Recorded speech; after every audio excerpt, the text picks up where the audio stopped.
As I mentioned, 844-204-RICH, number to dial.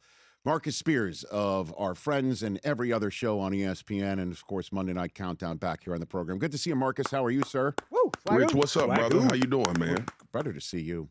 Better to see you here. Let's hit you on the news of the day, since you're the man with the twirling magnetic LSU helmet over your left shoulder. I love that. You still love that thing, I do. man. I can't get enough of it. The guy who helped dial up a passing game for Coach O to the tune of 60 Joe Burrow touchdowns to Justin Jefferson and Jamar Chase just got named the new head coach of the Buffalo Bills, and Joe Brady was about to. Your 2 cents on that hire, Marcus? I like it from what I know about Joe Brady, Rich.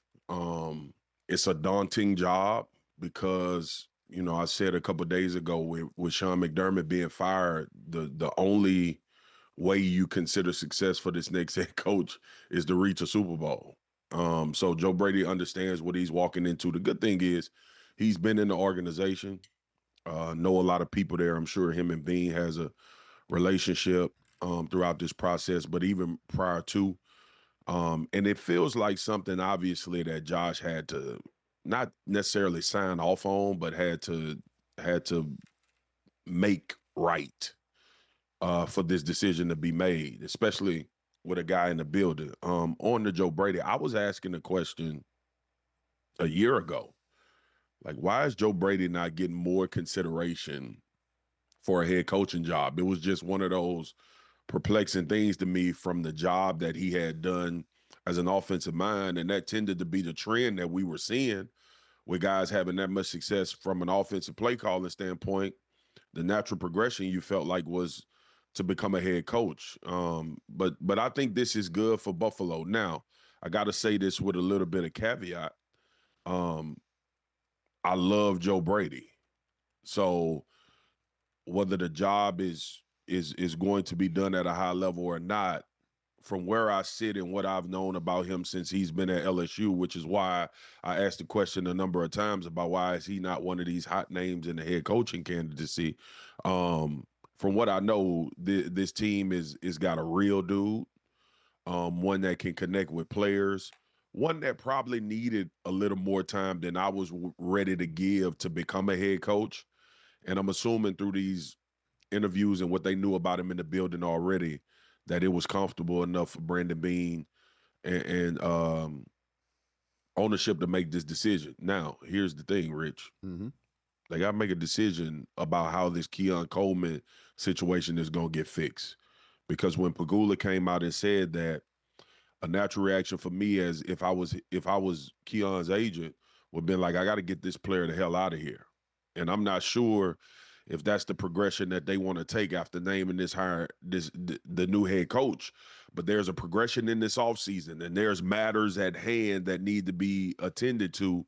And I think that's the foremost, most pressing issue right now, based on what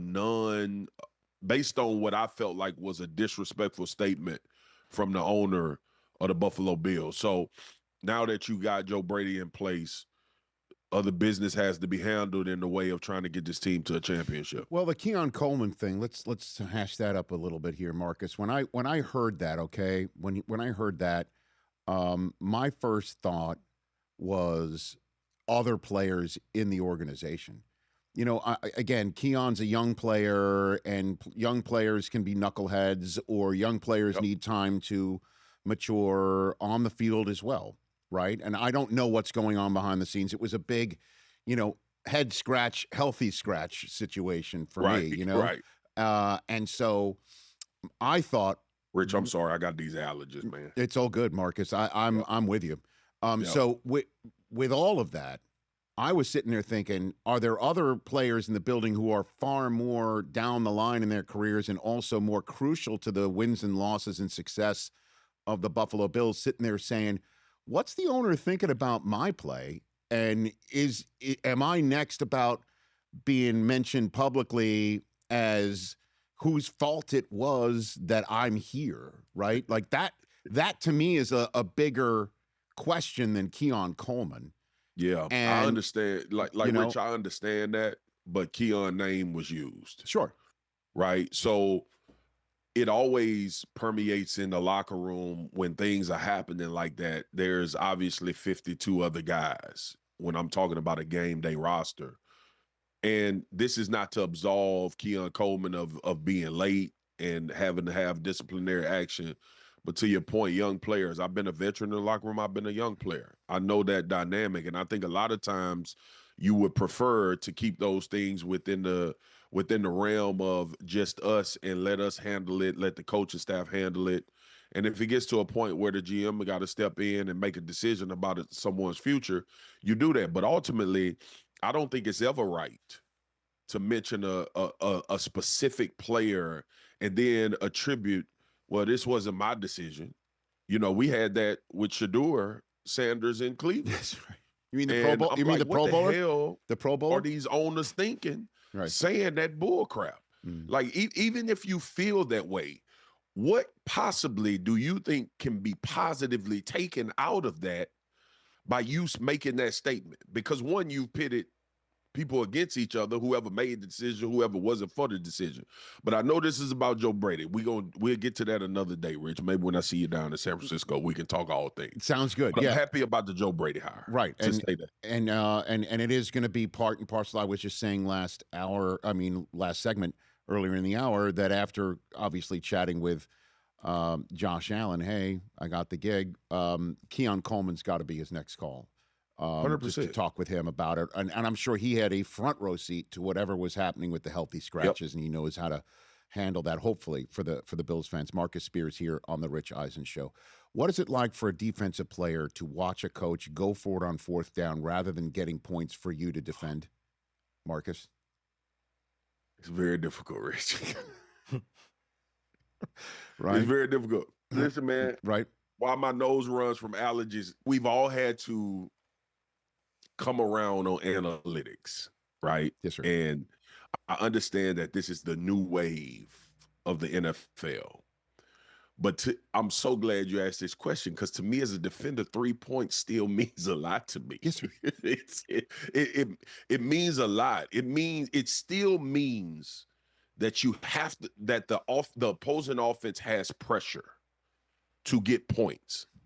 I think when you introduce that element, it become, especially in an AFC championship game, which you represent, there's an added pressure to, we at least have to make enough plays to get downfield. Now, with that thought, you may try to make a tight window throw that you wouldn't make if it's an even game. You may play a little bit more aggressively, which sometimes leads into obviously success for the offense, but it leads sometimes to success for the defense. And I don't care what Sean Payton says. If you go back, he probably take the 3 points. Oh, yeah. And the other thing that had me tripping is the people, Rich. You playing with Jarrett Stidham. It's a premium for every scoring drive for you to get points on the board, because you don't know what the difference is going to be. Now, to add fuel to the fire, the fact that game ended up 10-7 got to drive him crazy all offseason. Yep. Because you don't know what would have happened after that. But ultimately, man, like, I get it, man. Like, this going for fourth down. I watched Dan Campbell do it early in the season. I was like, Dan, at some point, bro, kick the field goal. So yeah, I went through. Mina Kimes is my sister and one of my castmates on NFL Live on ESPN. Mm-hmm. And when the analytics part first started getting introduced, I was so opposed, because my view was only, well, in that situation, if Tom Brady are quarterbacks, the hell with the analytics. You let Tom Brady go out and make a play. Yep. So there's always that element. For me, this game is still about people and players making plays in certain situations. And the more as a coach, based on decision-making, that you can help them or put the other team in a more critical situation, I think you should. Now, people will say, well, Swag, well, if they score, it's more of a critical situation. I know, but what if they don't? And I would take those analytics and odds for kicking a field goal in that particular situation. Not all are the same either, Rich. Like if Bo Nix was the quarterback, I don't think I would be as critical as the decision. If Lamar Jackson my quarterback or Josh Allen my quarterback or Matthew Stafford is my quarterback, a lot of guys, I don't think I make that decision. But a guy that ain't played in damn near 2 years, you want to put him in a 4th-and-1 situation against New England's defense, who has only given up 8 points a game in the playoffs? I just don't think that was smart. And Sean makes a lot of smart decisions, but that was dumb. Marcus Spears here on the Rich Eisen Show. Your first blush preview for us for Super Bowl 60. What's your first blush thoughts? Seeing a Patriots team come off of 2 4-win seasons, going on a run for the lifetime, and the Seattle Seahawks with Sam Darnold just getting stronger every week with a wagon of a defense and a stellar wide receiver in JSN, just a top down. Rich, I want to ask you a question first. I'm here for you. You've done so many of these Super Bowls and been around these Super Bowls. Very fortunate, yes. I am absolutely refreshed, and I would like to know your thoughts that we have this Super Bowl, that we have Drake May with his story, and obviously Sam Darnold with his story. And look, I love greatness, and the greatness should go as long as it possibly can. I'm not one of those ones that gets tired of people winning. I think when you win all the time. But just the story of a guy that's been on, Sam Darnold case, been on 5 teams, won 14 games with another team, had a bad end of the year game, and they decided that they wanted to move in a direction, and they fell absolutely off a cliff. And then you look at Drake May, who was not the darling of the dance, but still considered a really good quarterback. And culturally, you see things change around him, and they find themselves in the Super Bowl. I just think it's such a cool story, bro. And yes, it's great to see Mahomes and Josh Allen and Lamar Jackson and, Matthew Stafford and all of these guys that we know play at a very high level consistently, be in a Super Bowl and have opportunities to win, and we'll talk about it. But ain't this cool? Like, ain't this like one of the coolest Super Bowls I think I've been a part of since I've been covering the NFL at ESPN. I'd like to know your thoughts on it. Okay, so not to answer a question with a question, but do you want me to answer that professionally or thoroughly unprofessionally, Marcus? Thoroughly unprofessional. Okay, so I'll go with that one first. Buckle up, Marcus. Get ready. I grew up a Jet fan, Marcus. So watching Sam Darnold, watching Sam Darnold become the first ex-Jet to ever quarterback a Super Bowl for someone else's team, to do that against the New England Patriots, whose ascension to the Super Bowl with a seemingly dynastic setup coming again, only to have that Super Bowl berth come off of 2 4-loss seasons in a row in drafts in which they preceded the Jets, only to zoom past them in the diamond lane of the National Football League to the Super Bowl, and have that ascension celebrated by my hometown's Empire State Building being lit up in Patriots colors. Get out of here with that nonsense. My God. Mm-hmm. How's that for an unprofessional? Yeah, that's thoroughly tough. unprofessional. I like that because I live on the unprofessional side. That resonates with me. All right, that felt give better. Me the professional side, Rich. No, you're right. This is an incredible, cool Super Bowl, because it is the avatar of you never know, and all it takes is some smart coaching and some smart roster building. A little bit of luck, of course, but some terrific teamwork where everybody comes together and says, you know what? I don't care that nobody believes in us. We believe in ourselves. We follow our coach named Mike. We follow our quarterbacks that say, follow us. We love are team defense, every hat to the football. We're smarter than you situationally. And at the end of the day, we're going to the Super Bowl. I love it. How's that? I gave you my professional and thoroughly unprofessional answers. That's why you Rich Eisen, bro. That was beautiful. That was beautiful. Thank you. Y'all clip that and put that over the Super Bowl entry when they play it. Here's what I love about this, Rich. Yes, sir. This is what I love about this. I've been a fan of Mike Vrabel for a very long time, even as a player.